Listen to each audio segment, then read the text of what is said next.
Hey gang, AV here, and welcome to my review of the Marauders Task Force World War II U.S. Army Rifleman. And here he is with all of his accessories. As you can see, I do not have all the accessories equipped on him. However, they can all be equipped on him.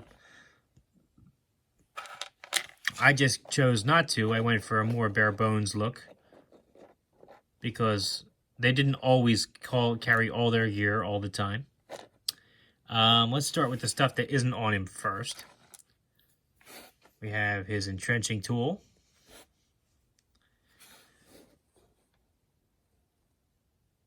Which has nice detail on both sides. The US stamped on there, colored in button and peg to peg it onto his harness, backpack, or whatever have you. We have a knife sheath with the same peg and a removable knife with the painted blade. We have a satchel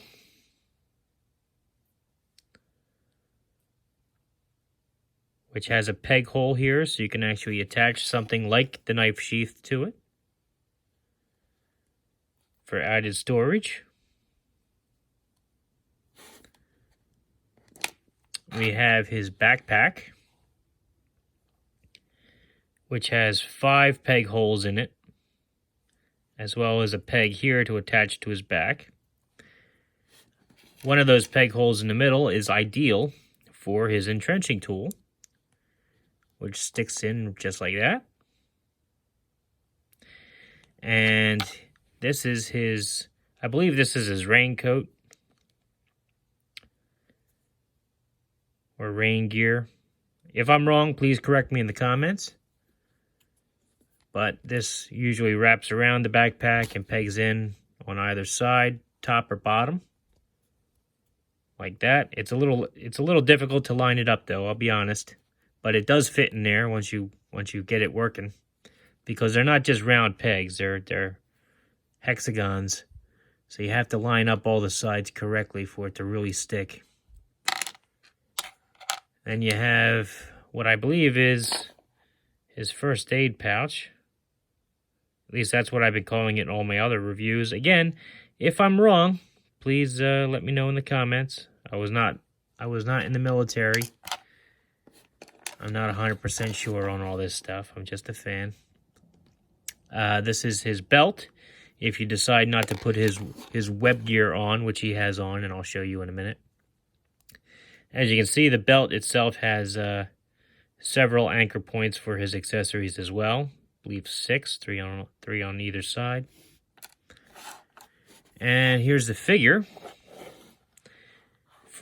First off, right off the bat, you can see that he's not holding his rifle with both hands. Even though he does have adequate wrist articulation, and they do bend up and down to help him get a proper rifle holding pose. And you can almost get the stock up into his shoulder by lifting his arm and twisting his elbow like that. Unfortunately, this area right here just does not collapse enough for you to properly get his stock in his shoulder. I have seen people online actually going to the forearm section and just trimming off this part, making that flat, and then it collapses enough for them to actually shoulder their rifle. But unfortunately, I have not done that yet, and right out of the brand new, you're not going to be able to get him to hold it with both hands, unfortunately, unless you really, have him in like a guard pose, or you really start to bend things in a way that they're not supposed to bend. But that's an easy fix. All you need is an X-Acto knife and a little patience, and you can get that cleaned up. Anyway, this is his rifle. It's the M1 Garand. famous rifle from World War II for the U.S. Very nice detail on it. Very nice. Now, because he has the M1 Garand, he has the appropriate ammo pouches. They peg on to his belt with these 2 pegs. 5 pouches per belt here. If you notice, it's only got 2 pegs, and it's no peg on this side. That's ideal for hanging other things underneath the belt, like your like his flask, for example. Can take up that 3rd spot. Let's have a look at that. Very nice detail on that. He's got his bandolier, which just slides over his head. Very cool. And he's got his helmet, which fits pretty snug on his head. Some nice painted detail on that for the strap. And there's actually some molded detail on the inside too, which is very nice. I wasn't expecting to see that. Very cool. And then he's got his web harness. Like I said earlier, you can use his belt instead. I particularly use the harnesses for the troops, and the belt I reserve just for the officers. But that's just me. Another thing worth mentioning is he comes with a base. The first time I believe that the Marauder figures came with bases. And I'm not entirely sure that this is the head that this figure comes with. I will be honest. The other day, while I was heating up the joints and everything on my figures to free them up, because they were kind of stiff when I got them and I didn't want any of them to break, I also took the liberty of doing a few head swaps because I had bought a assortment of different heads. Because I army build. This is one of 4 Riflemen that I purchased with my Kickstarter, and I didn't want them all to look the same. So I'm not sure if this is the head that he comes with, but they're just on a ball joint, and just like you would figure with a ball jointed head, you can do 360. He's got head tilts. He also slightly looks down and up, just because of the design of the neck ball itself. He doesn't really have a lot of range that way. But, anyhow, he does have swivel shoulders, which go out, and elbows, which can swivel, but are hindered by this elbow piece right down here. And they bend about that far. Again, if you just trim that one section here, you can get a lot more bend out of it. His wrists swivel, and they do have a hinge so they can bend down and up, although it is slightly hindered by the cuff of his sleeve. All right, his waist is a ball joint, which moves good range of motion there. This is also where you pop the figure apart,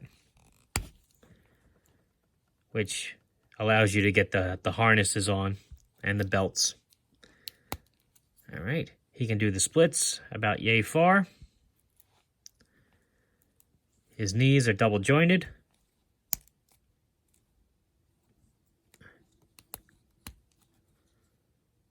His ankles, 360, and they pivot down and up about yay far. Very good figure, very good articulation. A little disappointed that he can't shoulder his firearm, but like I said, it's an easy fix. You just have to go in there with an X-Acto knife and do a little shaving of the folds on his arm there, because that's what's stopping it. And since it was molded in one color, it's not going to be very obvious anyway, so relatively easy fix. I just wish I didn't have to do it. Very good detail on the figure itself, as you can see.